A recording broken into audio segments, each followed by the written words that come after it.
Blog চ্যানেলে তোমাদের সবাইকে স্বাগতম। তোমরা সকলে কেমন আছো? আশা করি সকলেই ভালো আছো। আর হ্যাঁ, আমিও তোমাদের ভালোবাসা আর ঠাকুরের কৃপায় ভালোই আছি। হ্যাঁ, একটু যে সমস্যা, সেটা চোখের সমস্যা, সেটা তো তোমরা জানোই, সেটা নতুন করে বলার কিছু নেই। তো চলো, আজকে রবিবার, রথযাত্রা। আজকে ভাবলাম সম্পূর্ণ সকাল থেকে ভিডিওটা আমি করব। তো আজকে এই যে দেখতেই পাচ্ছ, বিছানাটা সকালে উঠেই আগে পরিষ্কার করে নিয়েছি। আর ঘরগুলো কি জানো তো, কতদিন হয়ে গেল মানে ডিপ ক্লিন করা হয়নি, সেই জন্য দেখো 1 সপ্তাহ মতো হয়ে গেছে। তো সেই জন্য প্রচণ্ডভাবে ধুলো পড়েছে। তো আমি ভাবলাম আজকে একটু পরিষ্কার করে দিই। রথের দিন ঘর দুয়ার যদি পরিষ্কার না থাকে, সেটা নিজেরও ভালো লাগছিল না। তো আমি ওই জন্য ভাবলাম একদম দেখো ভালো করে ডাস্টিং করে নিচ্ছি।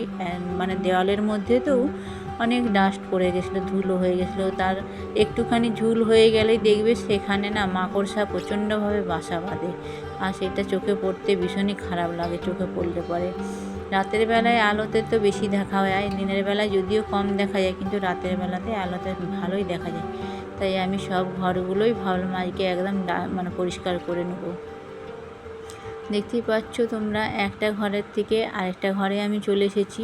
আর এই যে বেটে মানুষদের একটা সমস্যা কি বলো তো, মানে এই দাঁড়িয়ে ওই লম্বা লম্বা ঘরগুলো ঝুল ঝাড়াটা ভীষণভাবেই প্রবলেম হচ্ছে। তো এতটা তো আমি লম্বা নয়, সেইভাবে আমার হাইটটা নয়, তো সেই কারণেই ঝুলগুলো ঝাড়তে আমার সমস্যা হচ্ছে। আর ডান্ডিটাও একটু মানে নড়ছে, সেই জন্য অসুবিধা হচ্ছে, দেখতেই পাচ্ছ। আর তারপরে ঘরটা হয়ে যেতেই দুটো রুমই করে নিয়েছি, আর দুয়ারে চলে এসেছি এখন দেখো। আর ঝুলগুলো ঝাড়ার পরে ভাবলাম একদম যে আমার শখের যে ড্রেসিং টেবিল, মানে পার্লারের যে ড্রেসিং টেবিল, তো সেইটাও একটু পরিষ্কার করে নিই। কারণ 1 সপ্তাহ যাওয়া মানে বুঝতে পারছো ধুলো পড়ে যায়, প্রচণ্ডভাবে ধুলো পড়ে যায়। আগে তো প্রতিদিনই করতে হতো, এখন প্রতিদিন করিনি, কারণ একটু নিজের মনটাও ভালো নেই, সেই কারণে প্রতিদিন আর করা হয়ে ওঠে না। তাই ভাবলাম আজকে যখন করছি সবটাই একসাথে করে নিই। জানি বাকি কাজ করতেও অনেকটা দেরি হয়ে যাবে, কারণ একটা হাত মানে দুটো হাতেতে সংসারের A to Z সম্পূর্ণ কাজ সারা, মানে কতটা যে অসুবিধা হয়ে যায় সেটা বলার নয়। যারা করে তারাই বুঝে।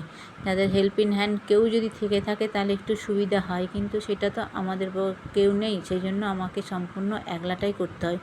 তো বন্ধুরা, যদি এই ব্লগটি তোমাদের ভালো লেগে থাকে অবশ্যই কিন্তু একটা লাইক করে দিও। আর লাইক করার যদি আর মানে কি বলবো তোমাদেরকে, সবাইকে তরফ থেকে আমার একটা কথাই বলা, যে ভিডিওটাকেও স্কিপ করে দেখো না, লাইক করো, কমেন্ট করো।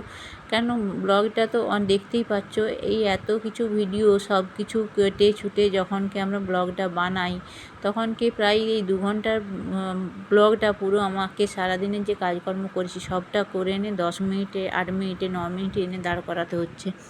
তো কতটা পরিশ্রম করতে হয় সেটা প্রত্যেকেই জানো তোমরা। তো সেই জন্যই বলছি, যারাই দেখো ভিডিওটা প্রত্যেকে একটু ফুল ওয়াচ করো, কারণ আমি তো যার ভিডিও দেখি সম্পূর্ণভাবেই পুরোটাই ওয়াচ করি। ধরো 9 মিনিটের ব্লগে যদি দেখা যায় কেউ 1.5 মিনিট, কেউ 2 মিনিট, এরকম একটা অ্যাভারেজ ভিউ আসে, তা তখন কতটা কষ্ট হয় বলো তো। প্রত্যেককেই বলবো প্রত্যেকের ভিডিওটা ফুল ওয়াচ করো, কারণ চোখে তাকিয়ে দেখতে হবে এমন কিন্তু কথা নয়।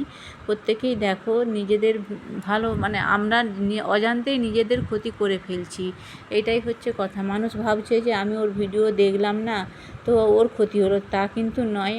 আমি যদি অর্ধেকটা দেখে রেখে দিই, সেক্ষেত্রে কি হয় বলো তো, আমার নিজেরই ক্ষতি হয়।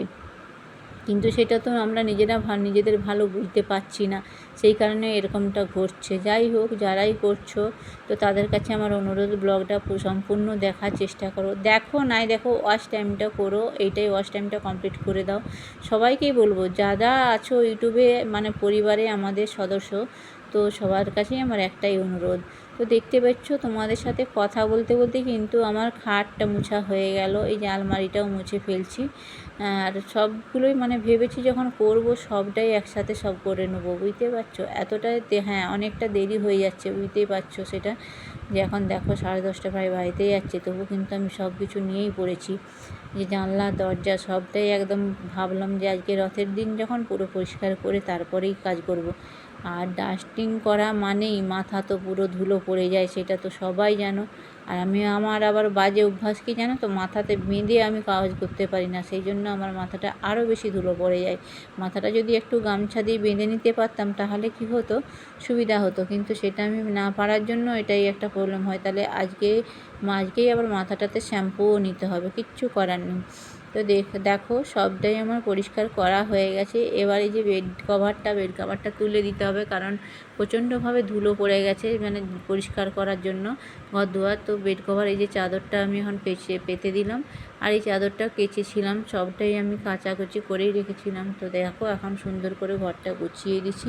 কেমন লাগছে সেটা অবশ্যই কিন্তু আমাকে জানিও বন্ধুরা।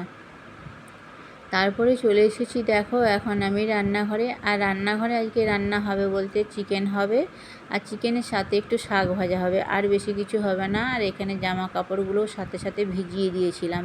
তো যাই হোক, আর কাচার ভিডিও করতে পারিনি, কেন অনেকটাই বেলা হয়ে যাওয়ার জন্য আর কাচার ভিডিও করা হয়নি।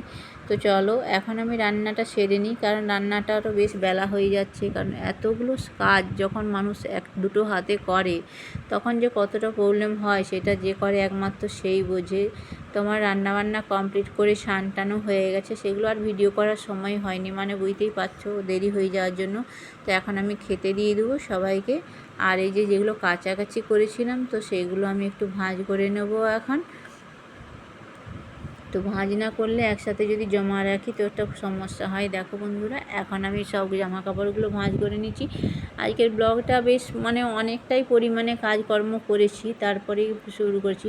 আর তারপরে দেখো এখন একদম সন্ধেবেলা, মানে সন্ধে নয়, ঠিক 5টা 5:30 বাজছে।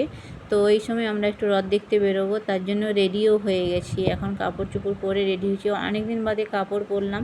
আর কাপড় পরতে বেশ ভালোই লাগছে, আমাকে তো খুব ভালো লাগে, কিন্তু সময়ের অভাবে এখন আর কাপড় পরা হয় না।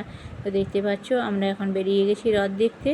আর এই যে রথের মেলাতে চলে এসেছি, এখানে জগন্নাথ দেবের পুজো হচ্ছে। তো জগন্নাথ দেবের পুজো হচ্ছে, আমি সেটা একটুখানি, এতটাই ভিড় ছিল তো তুলতে খুবই অসুবিধা হচ্ছিল। তো তাও আমি একটুখানি তোমাদেরকে দেখানোর জন্য ভিডিওটা করেছি। দেখো কেমন লাগছে।